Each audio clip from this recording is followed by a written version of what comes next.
All right. Hey, everyone. This is episode 6. Welcome back to Keeping Democracy Alive. My name is Rem Hellman, still with Tufts Hillel, still doing the Holocaust and Genocide Awareness Programming through the Cummings Foundation. Um, and this week we have Jonathan Greenblatt with ADL, and he will talk a little bit more about himself. But first, I just want to do a little bit of a quick shout out to Alex Smith, someone else who works in Hillel with me, for helping me set this up. So yeah, Jonathan, take off, do it. Introduce yourself, introduce ADL, and then we can start talking. I'm Jonathan Greenblatt. I'm the CEO and National Director of ADL. I've been here since 2015, but ADL itself was founded 107 years ago at a time when Jews in this country, suffered from what we might describe as systemic discrimination. They were routinely denied employment opportunities. They were not permitted to live in many areas. They were kept out of universities through quotas. They were routinely defamed in the press and regularly discriminated against in sort of social settings and public life. And in that moment, a man from New York named Leo Frank went down to Georgia to manage a family business in Marietta, actually. Mm-hmm. And at a time when there was, again, this rampant anti-Semitism and also a lot of prejudice against people from the North, a young Gentile girl was found sexually assaulted and strangled to death at the plant where he was running. And they immediately blamed the Jew, the Yankee Jew. Now, he didn't do it. There was exculpatory evidence. It wasn't there to committed the crime. Nonetheless, there was I guess what you call a sham trial. He was found guilty and sentenced to death. Yeah. So because he didn't have due process, the governor didn't be able to hold up on appeal and sort of interjected and commuted his sentence to life imprisonment. And the mob was so enraged by that act of leniency, they tore Leo Frank from his jail cell and they hung him from a tree. And while the body was still, hanging from the rope, they barbecued underneath, set up a picnic. They took pictures they turned into postcards and gave out as souvenirs later. I mean, lynchings happen with regularity to boys and young men of color in the South. But this is the first time it had happened to a Jewish person in such a grotesque way, which prompted a number of Jews to get together to need to do something about this. So they created an organization we now know as the ADL. That's what they called it. And they wrote a law. Which stands for Anti-Defamation League. Yeah. Traditionally, it was the Anti-Defamation League of B'nai B'rith International.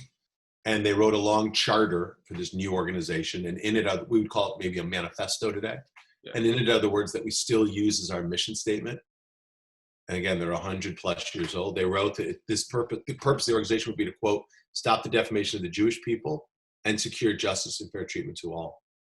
So what's so notable about that is 100 plus years ago, the Jewish future in this country was very uncertain.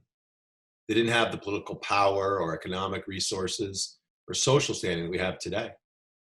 And despite the fact that they lacked those kind of core capabilities and a kind of security, communal security, they still said the best way we can fight for our rights is to also fight for others' rights.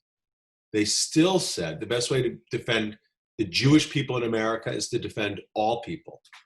And that's, a very Jewish idea. It's really kind of drawn from Hillel. And yet it is not always the case, but it has exemplified and energized this organization for, again, over a century. So when ADL filed an amicus brief in the Brown v. Board of Education decision in the 1950s, because of this, when ADL, stood and fought for immigrants, later in that same decade, it was because of this. When ADL fought for marriage equality more recently, it was because of this. When ADL literally worked to get hate crimes laws passed across the United States at the state level, starting in Massachusetts, it was because of this. And today, when ADL stands up against racism being directed at Asian Americans who are being falsely accused of, carrying COVID-19 or something, it is indeed because of this. So we're still committed today. And in fact, we're doing interesting things using innovation and partnerships to combat our core issue of anti-Semitism, but we're ultimately committed to the fight against all forms of hate. I think that that last part was a good transition. I wanted to start with just COVID-19, and I think that for everyone, it's a crazy time.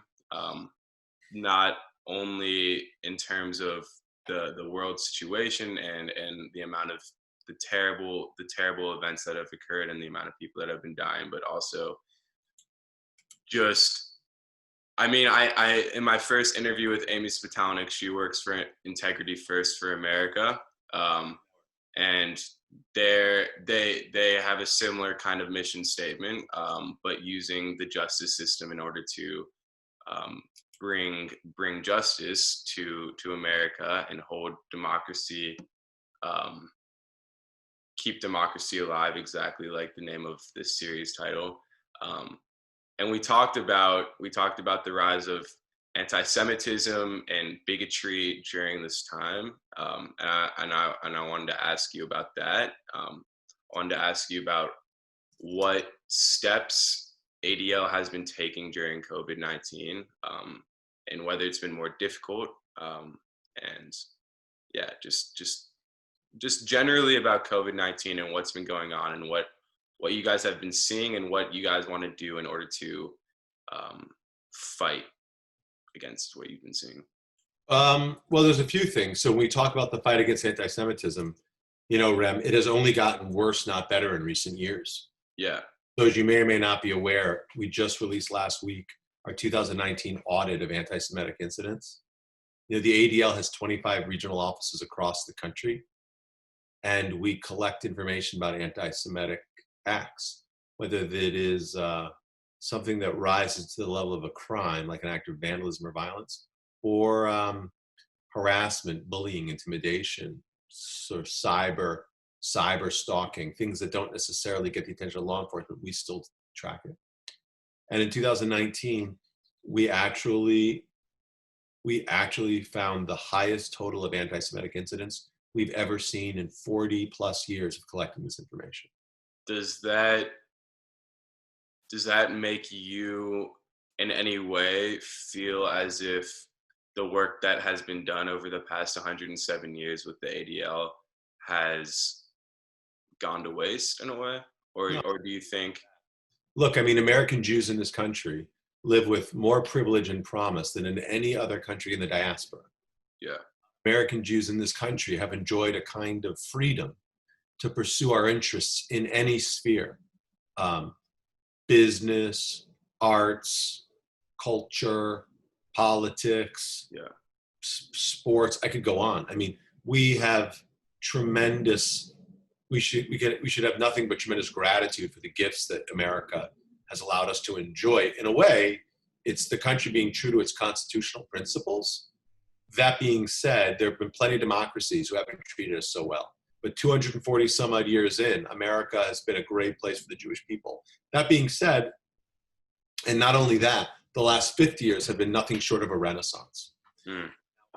The reality, though, is that after almost a 15-year decline, in 2016, the number of anti-Semitic incidences leapt 34%, and that was the year of the election. In 2017, the number spiked 57%, the single largest increase we've ever tracked. In 2018, the total dipped just 5%. The number of acts of violence, though, doubled. That was the year, of course, of Pittsburgh.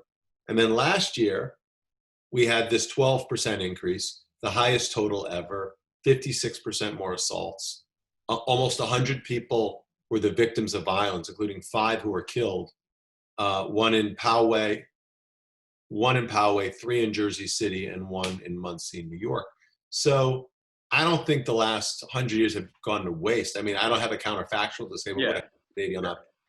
But I do think the data doesn't lie. I mean, ADL takes a very evidence-based approach, and the information is empirical, and it's alarming, and we've got to be committed to roll up our sleeves if we want to push back on prejudice. So I'm reading I just finished actually Ta-Nehisi Coates' book, We Were 8 Years in Power, and it ends with a piece on Obama. And Ta-Nehisi Coates has a more radical view on America and the situation in America and the Black plight. to Obama, who is very optimistic about the future. Mhm. Do you think, in Obama's words, that the best way to fight against hatred, where he was talking about more specifically discrimination, is to promote a system of non-discrimination, a system of teaching our children the need for being inclusive, and then hope that generations down the line we're getting the results? Or do you think it's more, we need to press for it right now? Well, I think that's so. I've read some of Ta-Nehisi's work, you probably know I used to work for President Obama. I didn't know that. Yeah, I ran the innovation office in the West Oh, Wing wow. for 3.5 years before I came to Yale. I was on the economic side, not on the whatever this body of work is, the civil rights side. Did you meet Obama? Oh, many times, yeah. Wow, that's incredible. Is he like a figure who his presence is very felt when he walks into the room? Well, look, when you have a meeting with the president and like you're in the Roosevelt room or pretty much any room, when Yeah, he walks in, everybody stands up. yeah, that's cool. He, Sorry, sit, I'm a little bit. he sits in the high back chair that's taller than everybody else's. So Yeah, there's an air to the presidency which is incredibly powerful and palpable when you're with him. And yeah, he also exudes a kind of calm and a kind of strength that you don't often see. So, but to get back to your question, I think it's a false choice. I think you got to play the short game and the long game. The short game, look, as I was just saying, there are literal threats today. People who want to murder Jews, who want to marginalize the Jewish people, who want to disenfranchise us. And these are people on the margins that are trying to move into the mainstream. And they come from all sides. It isn't just an issue of the quote unquote white supremacists, although most of the violent threats against Jews, certainly in the last decade in the United States, most of the murders, extremist related murders, been in the hands of white supremacists. I just mentioned 5 people killed last year, 1 by a white supremacist in San Diego, 3 by a Black Hebrew Israelite in New Jersey, and 1 by a lone crazed individual in New York. So I say this because not all threats that we face are from quote unquote white supremacists. That being said, there's an immediate need to make sure that we secure ourselves and our places of worship and where we congregate, whether it's offline or even online. We believe Facebook's the front line in fighting hate. We've been pushing back on and done some work with Zoom to kind of mitigate the risk of Zoom bombing. We're working on threats that are coming through online gaming environments and other kind of enterprise tools, let alone on Twitter and Reddit and YouTube. So whether it's online or offline, we've got to protect ourselves against the immediate threats that we face. And then secondarily, though, we've also got to play the long game, which is to make sure that the civil rights that kind of bind together our democracy and the values that bolt them in place. Because the reality is our democracy isn't, pieces of paper, and our democracy isn't a bunch of buildings in Washington, D.C., a big bicameral legislature, on a hill. The reality is our democracy is the function of a set of norms, right? It's a function of a set of values. And so I believe the long game means we've got to make sure we are buttressing the infrastructure of democracy with norms and values that can withstand this current environment and serve us well in the long term. And that can happen through the courts, that can happen in Congress, that can happen on the street corner.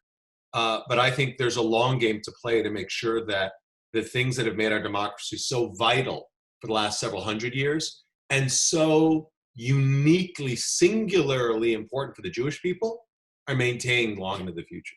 Yeah, I think that's what you guys are doing with No Place for Hate, your anti-bullying program. I think that's a great example of that. Yeah, so long ago ADL realized you can't stop hate. You can't arrest your way out of hate. You can't legislate right out of hate. Ultimately, you have to change hearts and minds. Mm. Whereas we do work in the courts and in Congress to change laws.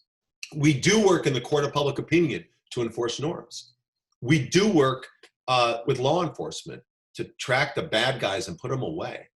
But ultimately, I think the work we do in classrooms matters the most, because that's what we need to inoculate the next generation from intolerance. We need to vaccinate young people from the virus of hate. And so we're working hard at that. We're one of the largest providers of anti-hate content in schools in the United States. And I think and they're all over Massachusetts, by the way, all over the Atlanta metro area. Yeah. And there's even more that we need to do.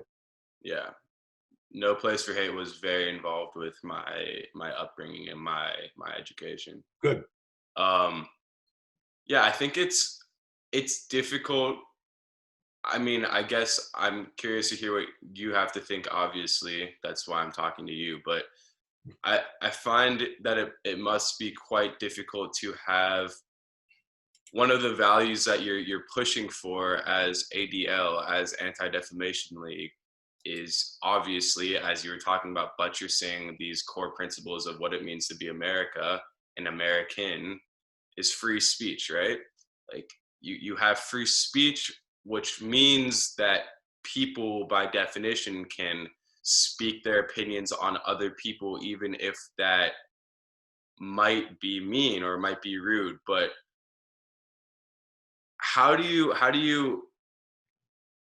I get, like I said, difficult. I think difficult's the right word. How do you perceive the fight of promoting these principles of, we need to have, I know on your website, you can talk about it, but on your website you talk about free speech is important, and people are going to say things that you don't like, and you need to counteract that with truth and understanding and conversing.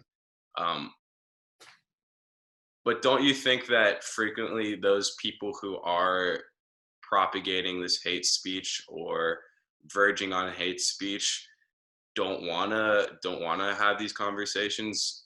Well, I think there are a few things to think about. Yeah. I think so. Number one, part of the price of living in a democracy has to be a willingness to accept that people will have ideas that we don't like, hateful ideas even, that feel really toxic. And that is, simply put, again, part of the cost of admission if you want to be a part of an open society, of a vibrant democracy.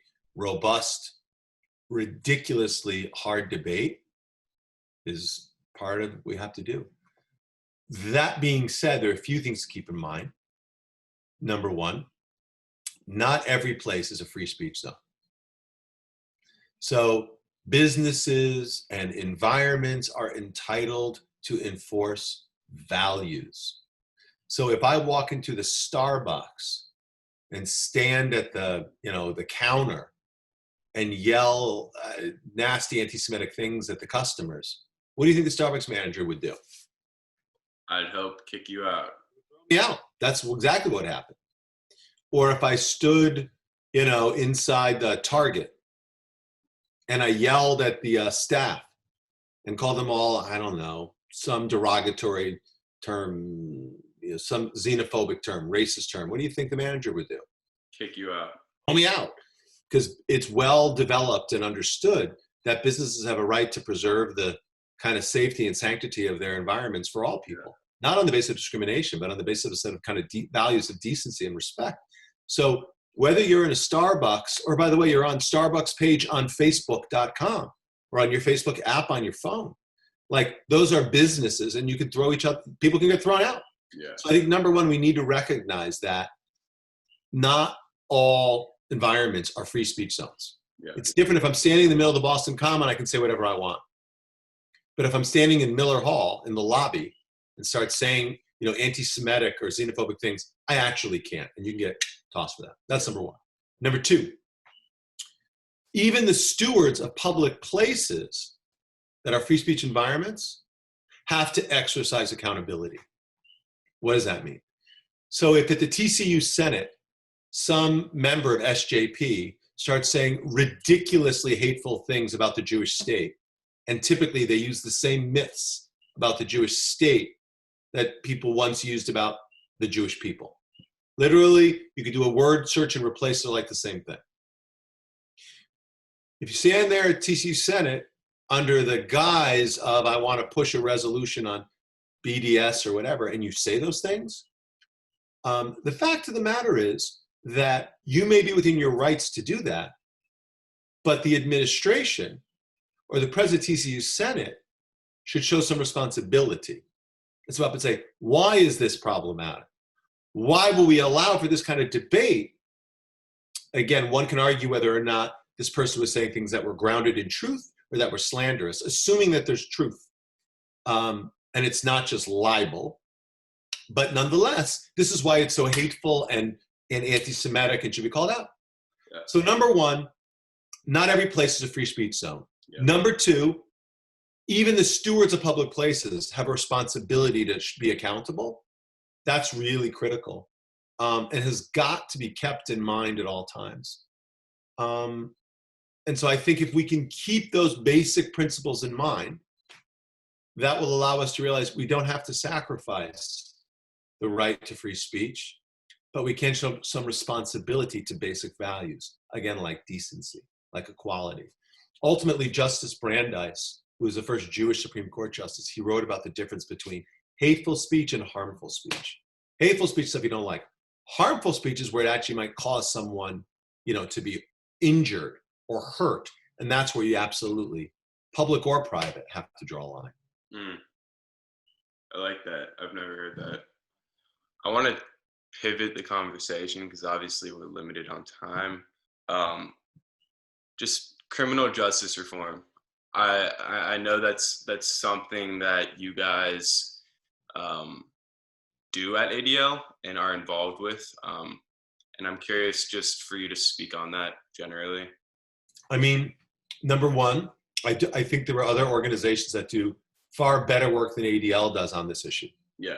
So everything from, the Equal Justice Initiative, to the NAACP Legal Defense Fund, to Color of Change, to a bunch of organizations. The Policing Lab do really good work, probably better than us. That being said, we care about this because as the data shows us, there is systemic discrimination kind of encoded into the DNA of our justice system. And if you look at things like sentencing guidelines and the disproportionate way that offenders of color are sentenced versus non-minority offenders, it's astonishing and it's undeniable. If you look at arrest rates, forget how people are sentenced, just being arrested in the first place for minor offenses, misdemeanors, like I don't want to get into the details, but it's undeniable.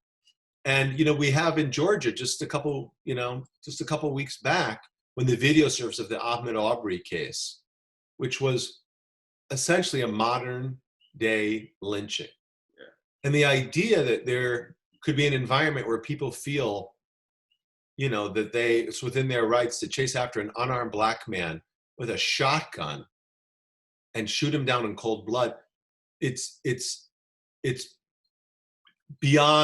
almost beyond comprehension. Yeah, it is. In recent years, we've seen people like Eric Garner and people like Michael Brown and too many other innocent boys and young men of color killed the same way, whether by law enforcement or by law-breaking citizens. And so there's a pattern of behavior here, which you don't need to be a sociologist to see. So we're committed to doing what we can to step up on this body of work, because until there's justice and fairness, until there's fairness and equity in our justice system, there will never really be justice. Do you think that, I don't know, do you think that you talk about it being systemic, right? Do you think that there's things about the United States Constitution or the way that our system is just built that allow this racism to occur? Like, as in, are there things that we need to be considering changing? Sure. I mean, look, I think certainly if you look at, again, the founding documents that created this country, starting with Yeah. the Constitution, the idea that we would allow for the enslavement of the people based on little more than the color of their skin is horrifying. Yeah. You look at then after, after the Civil War, when the Constitution was amended in ways that I think were really important, and yet Jim Crow laws prevented the true enfranchisement, political and economic, of that entire class of people, and that persisted for generations. It's unambiguous. Yeah. So on the other hand, this is the country that had a system that was so resilient and adaptive that you could pass like Brown v. Board of Education, as we mentioned before, and where you could have just a few years ago bipartisan legislation go through the Congress that, again, pushed by both political parties, that would reform sentencing and provide other elements of criminal justice reform. So I am optimistic that our system, flawed as it may be, and it's far from perfect, but the founders knew that what they were building wasn't perfect. That's why they talked about striving for a more perfect union. That's why they created a set of documents that weren't carved in stone, but rather had the flexibility to evolve and mature as we learn more through, again, the amendment element of our Constitution. And so I think that, and we have 3 equal branches of government. It's not just a presidency or an executive branch. That is complemented by a judicial branch and a legislative branch, which are intended to provide a framework that should allow for minority rights to be heard despite majoritarian pressure. So I am optimistic, but I'm also realistic. We need real change because things won't, President Obama liked to kind of use a quote about the arc of the universe bending toward justice. I actually don't believe that. I think the arc of the universe will move in whatever direction we bend it. So it's up to us to grab that arc and to point it and to shape it and bend it toward the outcome that we want. And if we prioritize justice and fair treatment to all, we've got to work like hell to make that happen. What inspired you to get involved with ADL? I was a senior at Tufts, and I interned at a nonprofit in Boston during my senior year called the Anti-Defamation League. And it was from that experience. And look, I interned there and thought that would be the end of it. But in fact, the Lord works in mysterious ways. And I graduated in 92, so, some 30 years later, when I got a call from a headhunter about a job, to me, it was like coming full circle. Yeah. Now, by the way, when I was an intern at ADL, I made pizzas at the pizza shop at the campus center. Used to have one of those. Yeah. Worked in the ice cream shop. It used to be called Scoops. I don't know if it's still there or not. No. I was a work study student. I worked at Tufts Dining Hall, basically. Tufts Dining Services, So I was in a fraternity, and I worked in the newspaper, and I worked for TDS for like 20, 25 hours a week. But I found time to do this internship, and it really changed my life. And, my grandfather was a Holocaust survivor from Germany who came to this country as a refugee. My wife came to this country as a political refugee from Iran. And so both of their lives were shaped by anti-Semitism. And so the chance to play a role at a historic organization like ADL is really a privilege for me every day. Was it always something you knew you wanted to do, social justice initiative? Life and business, starting and scaling companies. And to be honest with you, that's even when I got a call from President Obama and ended up taking that job at the White House for a couple of years. Always thought I'd go back to California where I lived and go back to investing in and scaling startups. And then one thing led to another. I ended up taking this job. What change have you seen under the time that you've been with ADL since 2015, correct? We've modernized quite a bit. Yeah. So since 2015, we have upgraded our analytic capabilities in terms of monitoring and understanding extremist movements in the United States and around the world. We have used innovation to expand our work. We launched a center in Silicon Valley in 2017. And now we have like data scientists and, software engineers working for us, trying to understand the nexus of kind of hate in the digital world. We have modernized our management techniques, and, I think we're moving in the right direction. Is there any talk about moving more internationally, getting involved with more countries, and the education system there, or? It's always possible. I mean, we're doing some interesting things in Europe through a partnership with VW. We've had a presence in Israel for 40 some odd years. And there's always more to do. But to be honest with you, the work here in the US is keeping us pretty busy. Yeah. The rise of hate, the rise of hate, the increase in anti-Semitism, the challenges we face every single day in cities and states across the country, we're busier than ever. Look, Rem, I got to go, but I hope this was helpful. Yeah. And send me the link when it's done. Yeah. Can I ask you one closing question? Sure. So something I just like to ask people who get on here is what I can do, what listeners can do to get involved and to help the fight. It's a good question. So I'll give you 3 thoughts. Number 1, you and your audience can speak up.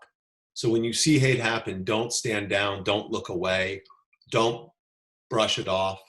Like, say something.